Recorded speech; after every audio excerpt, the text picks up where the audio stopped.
No coração da Amazônia, onde árvores gigantes beijam o céu e flores coloridas dançam ao vento, vivia um menino indígena chamado Juba.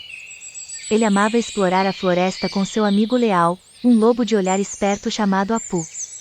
Juntos, eles conheciam cada trilha e cada segredo da mata.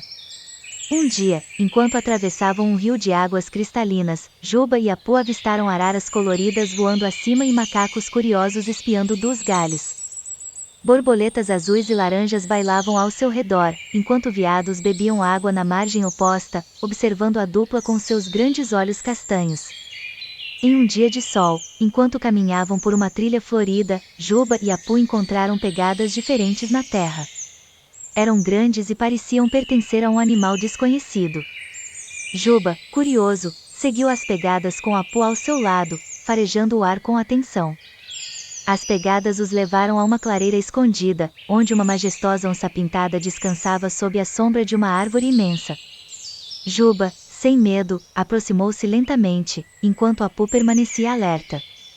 A onça olhou para o menino com olhos calmos e sábios. Percebeu que a onça não era uma ameaça, mas sim um guardião da floresta, assim como Apu era seu guardião.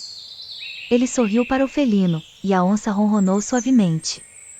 Juba e Apu se despediram e seguiram seu caminho, sabendo que a Amazônia era um lugar mágico, cheio de belezas e mistérios, onde a amizade entre um menino e um lobo podia florescer em meio à natureza exuberante.